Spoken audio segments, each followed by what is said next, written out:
in Operation Mustang, the doc is going to show you how to install carpeting in your classic, take you to a Cash for Clunkers lot. Of course, his shop tours, a 500 horsepower house call, tips on appraising your classic, maybe a burnout or two, and much, much more. Stay tuned, drive through. Rolling through my head all afternoon long. It's driving me crazy.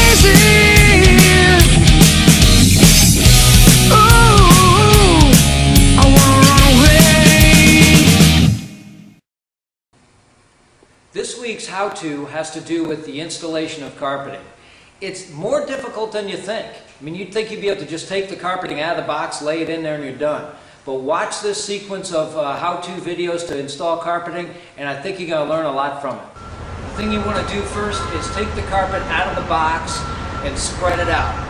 Because it's in such a small box, and the way it's rolled up, it has a lot of creases in it and wrinkles in it. And if you set it out in the sun, a lot of that stuff will come out of there. Take a measurement from way up underneath the defroster duct to over to the center of the shifter opening. On this car, it's roughly 22 inches. Measure back on your carpet piece, 22 inches of course. Take a fresh razor blade and just make a little slit right here. So all you gotta do, maybe enough just to get your finger through there. Take the carpeting and just kind of set it over where your cut is. And then slowly work the carpeting down to the point where you can just kind of whittle it around the shifter opening. They don't give you a whole lot of margin for error when you're doing these shifter openings with this carpeting. So go a little bit at a time, because once you cut too much off of there, you're showing the floor pan that's underneath it. So a little bit at a time is better. Okay, I basically whittled out an opening for this shifter. Just a little bit at a time, where I can now tuck it in all the way around. That's exactly the way you want it, just like that. Because there's another piece, this piece here, that's actually the shifter bezel adapter, that will lay on here. And it doesn't cover much more, so you don't have a whole lot of room for error here. But this is exactly the way you want, just like I have it here. And you'll take the carpeting and you'll kind of spread it open like this, and you'll start tucking it up underneath the dash and getting it up underneath the heater plenum and working it all the way around. It's better to have a little bit too much under the dash than have it a little bit short, because when you walk up to a car, you kind of can see the lower part of a firewall there. So I try and get my carpeting as far up as I can, because they seem to give you more carpet back here than they do up there. It also positions the factory style mat more where the gas pedal is. So when you're resting your foot here, it does rest up against there. Okay, next is the rear piece of carpeting. What you want to do is fold the front piece of carpeting up just a little bit, stretch out the rear piece over the hump, and really pull it down, because you really want it to hug tight and fit good.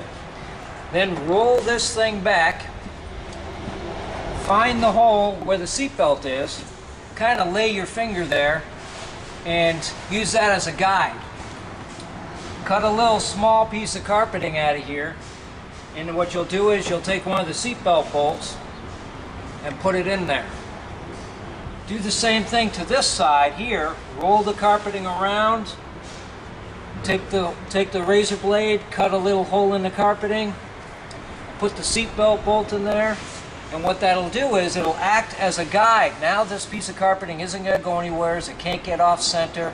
It'll stay right where you want it through the whole process. Next thing we're going to do as far as this rear carpet goes is lay it out like this.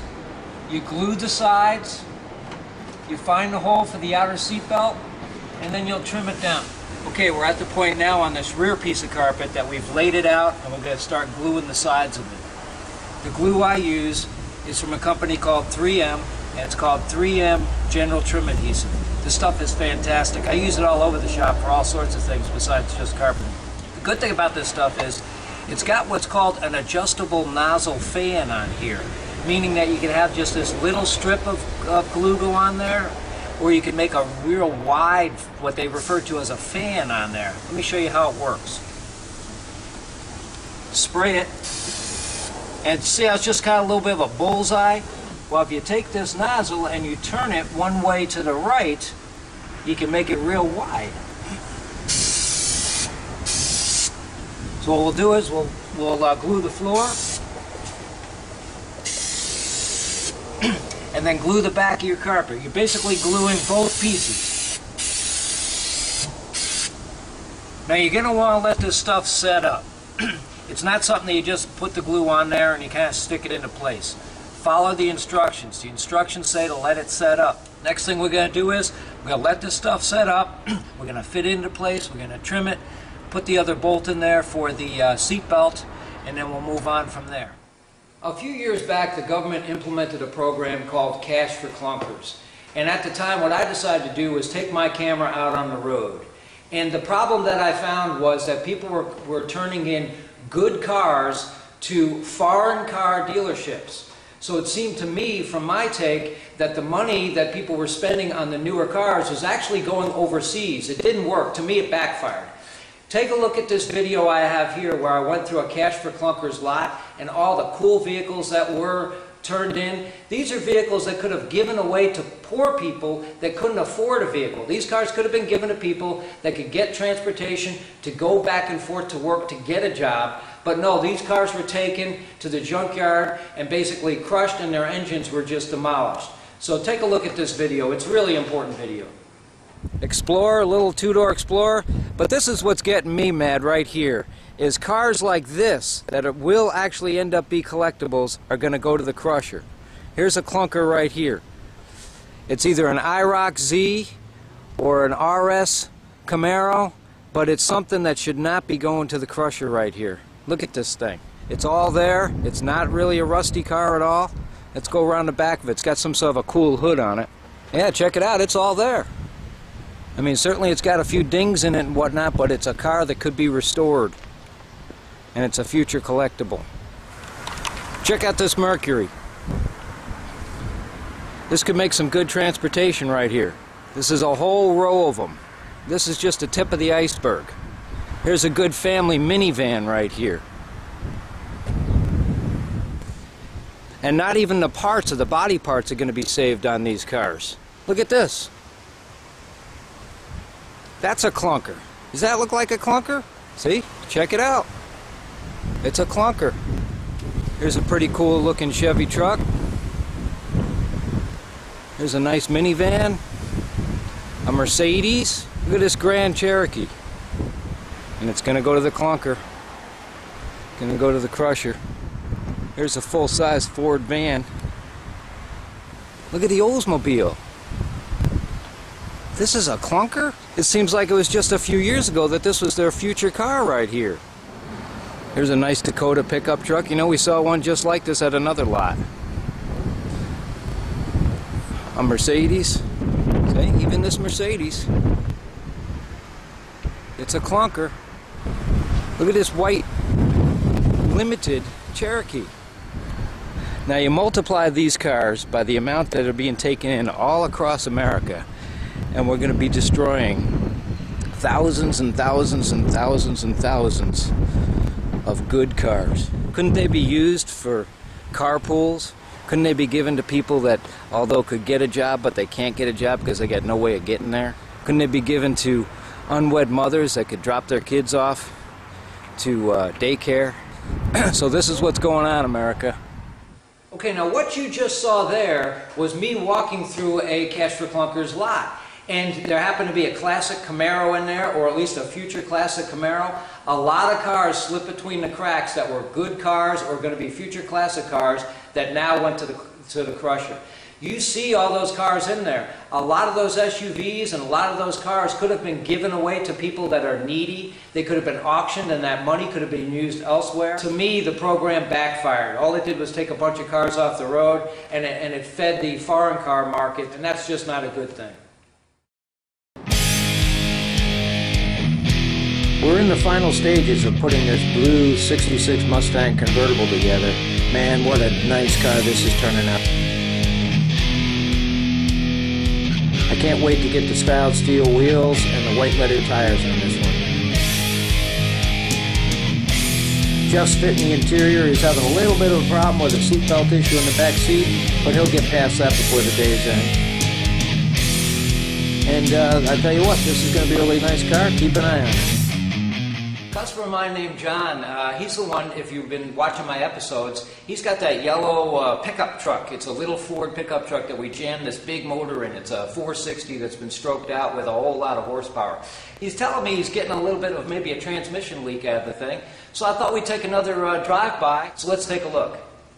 John, how long have you had this pickup truck? About 3 years. About 3 years. He's also got a real nice 69 yellow Mustang Convertible that we did for him about a year or so ago. And maybe in another segment we'll check that out. My blood pressure's boiling and I'm burning alive. I can't seem to shift out of overdrive. The pedals to the metal, baby, are you ready to go? I don't wanna wait, 'cause tonight's the night. I'm on time, hyped tonight. Inside John's garage, he's got the yellow Mustang Convertible that we did for him about a year or so ago. Real nice color combination. It's got that Boss 302 look to it with the yellow and black combination. Got a set of Magnum 500s on there. Nice lines on it. Got the two-tone hood. But not only that, take a look at what's sitting over here. No need to worry, 'cause no one will know. The night is but an embryo. Down, lay back and enjoy. Get ready to get low. Huh? I can't wait to get behind the wheel of this thing. Legend. Yeah. This sucker. Yeah, that's what we're doing. Now all the way down. All Put your right. feet all the way in the gas pedal. Okay. Okay. That's how I'm going down the track. All right. The doc's looking good in this thing. It's going to be loud. Watch Hey, your the ears. doc will be right back. Mining for gold. I'm always searching for my mother lode. Tonight's the night, hang on as the ground starts to roll. I'm ready to explode. I'm ready to explode. I thought you ought to know. I'm ready to explode. Well, I think we got John's problem solved. We got back this thing in the garage. I've been waiting to drive this thing. Unfortunately, all I can do is back it in the garage, but that'll be fun enough.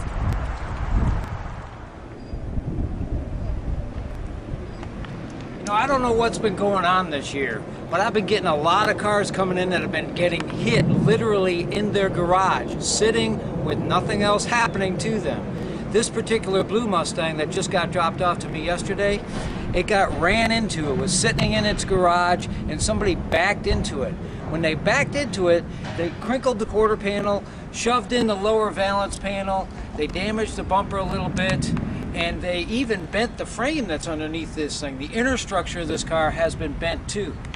At the front of the car, because the thing lunged forward, the lower front valance panel also got damaged on it. This is all bashed in over here. And what it's going to take is not only the valance, but behind here is another frame that got bashed in too. Lesson to be learned here. Get a current appraisal on your car. We're coming into the season where we're going to be putting our cars away, and now's the most important time to ever to make sure that your car is insured the way it should be. Don't depend on your homeowner's insurance. Your homeowner's insurance does not cover the vehicle in your garage. So get a good appraisal, get a good insurance company, and you'll be set for mishaps like this.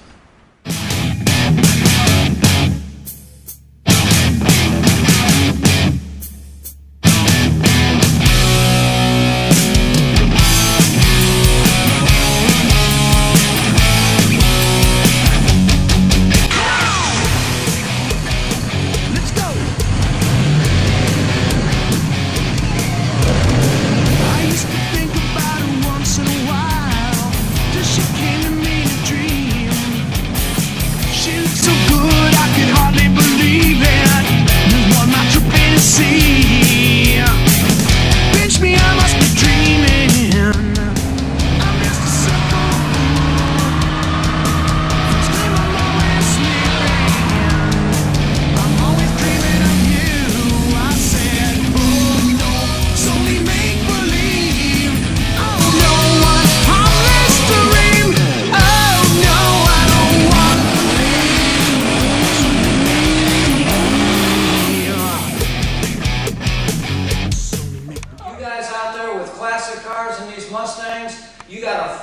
sitting in your garage and a whole lot of value.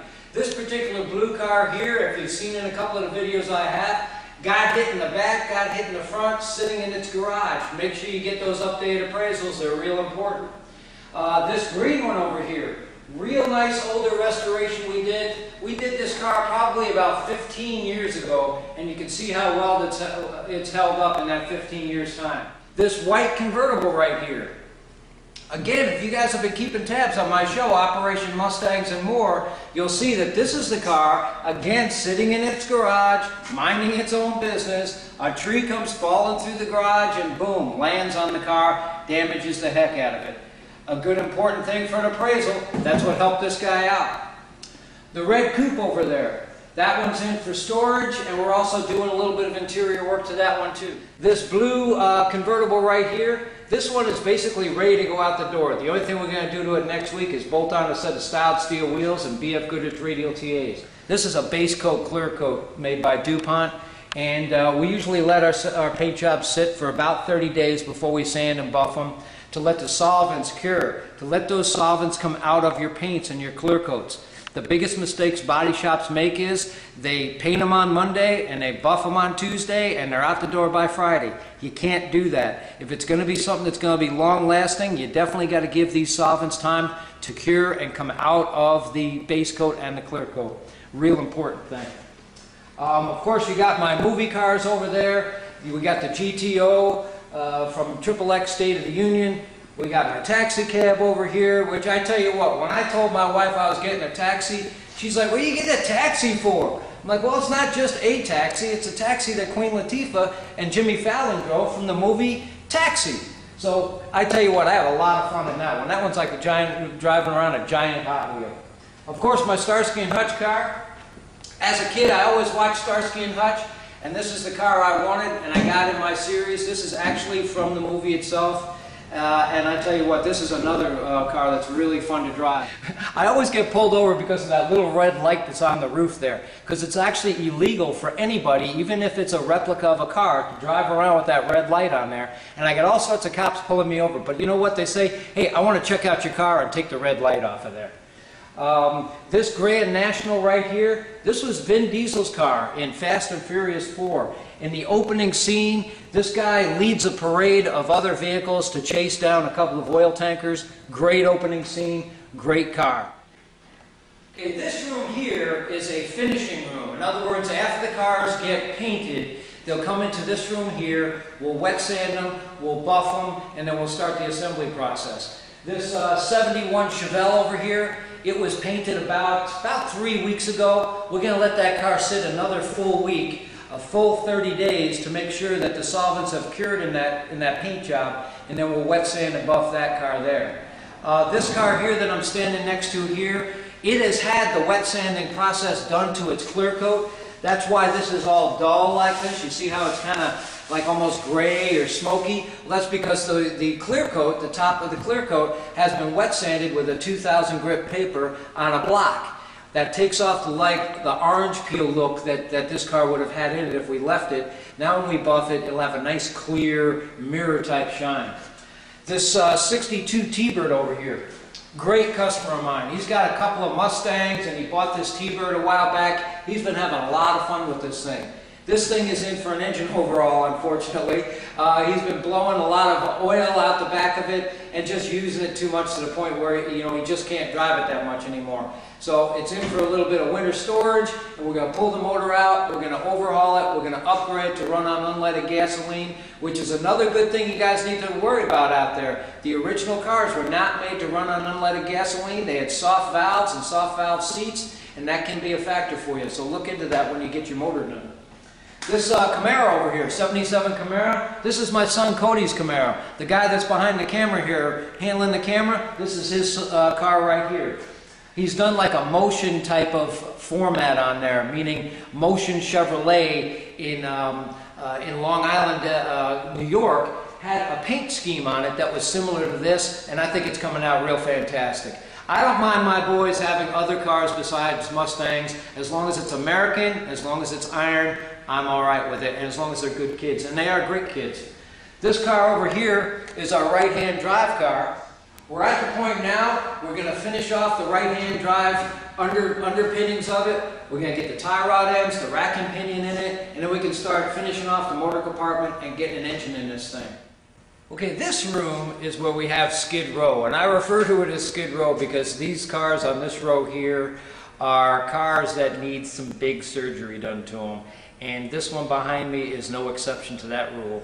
The front of this car we've taken basically from the firewall forward and removed from it. I made sure not to remove the VIN numbers of the car. That's something you guys got to remember out there when you're working with your Mustangs or working with your Classics. Do not remove your VIN numbers from the cars. To say nothing of its legality, which is legal as heck, it's just not the right thing to do. You can't be taking VINs off of one car and putting them on another. So anyways, this car over here, we've taken the whole nose of it off. I've left these upper aprons on here because they have the VINs. And you might ask, well, why would you even be doing a car like this? This is a really, really early 65 Fastback GT that has got all sorts of documentation and paperwork since day one. So because of that factor and a couple of other things it's got on it, it's well worth doing. So this is going to be a really neat project when we're moving forward on it. And I'll show you as we attach the nose to this thing. This car up on the rack over here, which is like our detail rack, is a 69 Z28 Camaro. We do other cars besides Mustangs, and this is one of them right here. This one's in for an undercarriage detail. The top looks good, the motor compartment looks good, but the bottom of it just doesn't look that good. So we're going to take it from there. That piece over there, by the way, is the piece that we're going to put on the front of this 65 Fastback. So we've got an original piece with original shock towers and original frames that we're going to put on this Fastback here, and it'll be a car again. This orange convertible down here that we're walking past, if you guys have been watching the series of Operation Mustang, you would know that this is the car we did the inner rocker frames and the floors to. This car is on the ground, ready for its body panels to be aligned. 70 Mach 1. Is this one of the coolest colors they made out there? I tell you what, they had all sorts of cool colors back in the 70s, and this one is one of them. It's in for just a basic transmission leak. Front pump seal's leaking out. So on Monday we're going to put it up in the air, yank the transmission out of it, do a front pump seal to it. Out the door it'll go before the snow flies. So this one isn't in for much work. Another Fastback, 65 that we're making into a Shelby look-alike. Everybody seems to be doing those kind of things because the Shelbys just look so cool. And then we got a whole row of cars over here that I've taken in over the past week of the weekend here. 70 Mach 1, we've done the rear frames on it. Next week we're going to start cutting the quarter panels off of this thing and getting it ready for some panel alignment. This 65 coupe right over here has been brought in for floor pans, frame rails, rear frames, trunk floors, and some shock tower work. That's what that one is in for. And we got a couple of cars over here. This coupe over here is in for a little retro modding, meaning that it's going to get a stroker motor, it's going to get a little bit of a transmission kit, we're going to do a shift kit to it, maybe a gear, some fancy wheels, and a color change with some stripes. That one there is a car that we actually painted about 20 years ago, and the paint quality itself is in good shape, but it's got a few chips and dings and things that have happened to it over the past 20 years, so it's going to get repainted. This one here is a really bad paint job that we're going to repaint. It just really needs it. Somebody did a really horrendous job on this thing. Now for the body shop side, where the prep and the paint work is done. These guys over here are nuts, man, with their detail and what they want to do to these cars. They massage and they fit forever over here. I got to come over here and say, hey guys, all right already with these cars here. But that's the way I like my guys to be. They got to have a lot of attention to detail, and it should be that way with what we do here at Mustang Restorations. I got this early coupe right over here that we have stripped and we found all sorts of problems with. It had rust underneath rust underneath rust. It was like the thing was sitting outside. I got this 70 convertible back here. We've hung quarter panels on it. We've done a set of doors to it. And now we're at the point now where we're starting to fit some body lines between quarters and doors. Come on over here, check this thing out. This thing is really cool. It's a 67 Fastback that's been made into a real custom. Lowered, it's got a NASCAR engine in it, a 5-speed NASCAR trans, and it's got all sorts of body work done to it that's pretty cool. Check it out. If you look down over here, this thing's going to have side exhaust put on it. So this lip has been made on here to accommodate that and give it a real cool custom look to it. You can see how low this thing is. It's got a Shelby looking Eleanor type of front end on it. The inside of this thing is all caged. The transmission is actually up inside the car. Is that neat or what? The scoops have actually been eliminated on this here. So it has no scoops and no gills in this quarter panel up here. The back end of it, he wanted the three-piece kind of Shelby looking or California special looking rear applique on it, but he didn't want the Shelby lights in there, so it's going to have a balance of both worlds in it. So that's going to be a neat project. This thing should be painted within a couple of weeks. And then what we got in our paint booth, you know, the 80s Mustangs have really become popular again. They were always popular. Everybody just loved that 5-liter 80s, 90s Mustangs because they beat the heck out of them. I mean, these things would do 10 seconds and a quarter mile, no problem at all. Go on YouTube and check out all the drag race scenes that those late model 85s and up Mustangs did with these 5-liters. This one here is a real stock original 85 convertible. Black car with the graphite interior, with the red piping on it. Super nice car. Unfortunately, something spilt on the trunk lid, so we had to strip the trunk lid down on it, prime it up, and now we're going to paint the trunk lid and a couple of jam work in it next week. You know, the doc does do a lot in this shop. I do a lot of hands-on stuff. In between dealing with my customers, dealing with my employees, dealing with family life, and of course dealing with Mustangs, I get my hands in there and I work just like everybody else in this shop. On Friday, I had a little block of time, about 2 to 3 o'clock, where I could put the rear window in the 69 convertible. Check it out.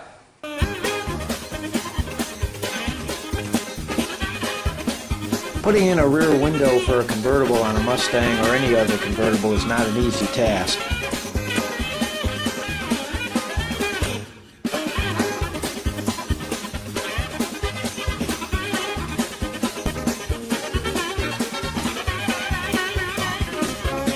For me to try and do it in between phone calls, taking care of customers, taking care of my mechanics, and taking care of my body men.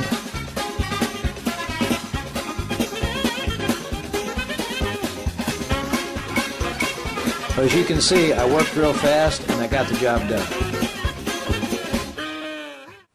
It's time for this week's birthday shout out. Happy birthday to John Baker, Jim Reichert, Adam Luttrell, and Jason Smith. Happy birthday to you guys, and I hope you have a great birthday today. I also want to say a special thank you to Jesus, who's been trying to build up my Twitter following at the Stang Doc. That's my handle on Twitter.